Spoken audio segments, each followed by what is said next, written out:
आप सभी का स्वागत है आपके चैनल पर। और आज की वीडियो है बहुत फेमस एक केस रहा था केशवानंद भारती के वर्सेस स्टेट ऑफ केरला। इसके अलावा एक और चीज़ इसमें बेसिक ऑफ डॉक्ट्राइन कॉन्स्टिट्यूशन का मूलभूत ढांचा के बारे में हम इसमें बात आज करेंगे कि केस था क्या और किस चीज़ को लेकर के इसमें बात हुई थी। तो ये बात 1973 की है। ब्रिटिशर्स के अंडर में ज़मींदारी सिस्टम को बहुत प्रमोट किया जाता था। रीज़न ये रहा करता था उस टाइम कि जो ब्रिटिशर्स हुआ करते थे ना, उनको टैक्स कलेक्ट करना होता था, तो बहुत बड़े बड़े इन्होंने क्या करते थे, ज़मींदार बना दिए थे। तो एक बार में ज़मींदार लोगों से टैक्स को कलेक्ट कर लिया करते थे। तो उस समय तो उनको मतलब नहीं था कि किसके पास कितनी ज़मीन है कितनी नहीं है, उस समय उनको चीज़ से लेना देना था नहीं। तो जब इंडिया इंडिपेंडेंस हुआ तो ये चीज़ स्टेट को दी गई कि आप अपने अपने हिसाब से लैंड को लैंड रिफॉर्म एक्ट से कहा गया लैंड को रिफॉर्म कर सकते हैं कि किसके पास कितनी रहनी चाहिए। और ये भी ज़रूरी था कि सरकार के पास अपनी खुद की ज़मीन किसी एरिया में हो। तो इस चीज़ को लेकर के जो केरला की गवर्नमेंट थी, स्टेट ऑफ केरला ने एक लैंड रिफॉर्म जारी किया कि हम इससे बड़ी ज़्यादा जगह किसी के पास नहीं होगी। तो वो उस समय ये था कि मठ था। मठ बेसिकली वो जगह होती है जहाँ पूजा अर्चना की जाती है। तो मठ के पास कई एकड़ ज़मीन थी, 100 एकड़ कुछ ज़मीन उनके पास थी।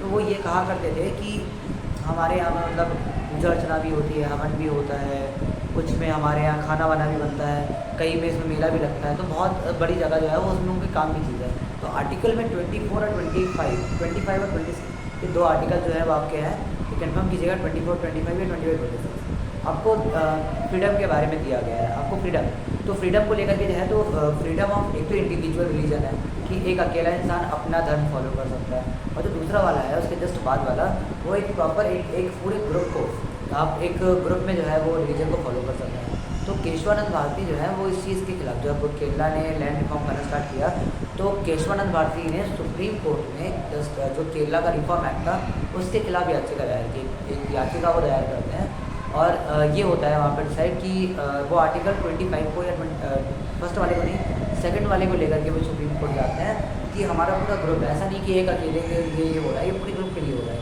तो ये ज़मीन जो है वो उनसे ना ली जाए। तो सुप्रीम कोर्ट में हमेशा कितने जो है वो जज उसमें बैठे थे 30, मतलब 13 जजों की ये जो समिति है वो बनती है। अब सुप्रीम कोर्ट में जब भी कोई बहस तैयार होती है तो उसमें और नंबर ऑफ जजेस को रखा जाता है, मतलब जैसे 9, 11, 13 ऐसे लोग रखते हैं ताकि कोई फैसला जब आए तो बैलेंस होने की वजह से कैंसिल आउट ना हो जाए। तो ये जो डिसीजन उन्होंने लिया था, तो ये 13 जजों की बेंच रही थी, 1973 का ये केस है। और होता क्या है इसमें कि ये जो फैसला आता है स्टेट ऑफ केरला के पास आता है, केशवानंद भारती ये केस हार गया। और ये जो फैसला आता है ये 7-6 के उससे ये फैसला आता है। उस समय का बहुत बड़ा ये जो केस था वो था कि 7 जजों ने फैसला दिया था कि हम बेसिक स्ट्रक्चर को, जैसे क्योंकि कॉन्स्टिट्यूशन का बेसिक स्ट्रक्चर क्या था, फंडामेंटल स्ट्रक्चर ये था कि जब एक इंडिविजुअल है तो वो अपने धर्म को जिस तरह से फॉलो करना चाहे कर सकता है। लेकिन केरला गवर्नमेंट ने चीज़ के खिलाफ काम किया क्योंकि उनको ज़मीन वहाँ से ख़त्म करनी थी या खुद के पास से ख़त्म करनी थी। तो उसमें उन्होंने ये परमिशन दी कि आप कॉन्स्टिट्यूशन का जो फंडामेंटल्स, तो कॉन्स्टिट्यूशन में आप अमेंडमेंट कर सकते हैं, मतलब बदलाव ला सकते हैं, लेकिन उससे कॉन्स्टिट्यूशन का जो बेसिक है, यानी कि जो मैंने यहाँ पे एक वर्ड दिया है आपको, बेसिक ऑफ डॉक्ट्राइन, यानी कि हिंदी में से बोला जाता है संविधान का मूलभूत ढांचा, ये नहीं खराब होना चाहिए। तो ये जो राइट ऑफ रिलीजियस है कि आप एक ग्रुप में अपना इंडिविजुअल में भी ग्रुप में भी रिलीजियस फॉलो कर सकते हैं, इसमें ये भी कहा गया है कि आप जो भी आप अपना रिलीजन फॉलो कर रहे हैं उससे कोई दूसरे को दिक्कत नहीं होनी चाहिए। ठीक है, अगर आप कोई रिलीजियस फॉलो कर रहे हैं दूसरे को कोई दिक्कत नहीं होनी चाहिए। आप एक बहुत बड़ा लैंड का हिस्सा अपने पास रखते हैं, तो वो चीज़ जो है वो गवर्नमेंट के अंडर आ जानी चाहिए। आप ज़्यादा बड़ी जमीन नहीं रख सकते, मेला वेला लगना है वो गवर्नमेंट से परमिशन लेके आप उस ज़मीन पर लगा सकते हैं, बट वो आपके नाम पे ना है। तो इस चीज़ को लेकर के जो ज़मीन थी वो केरला गवर्नमेंट रिफॉर्म कर ली अपने पास।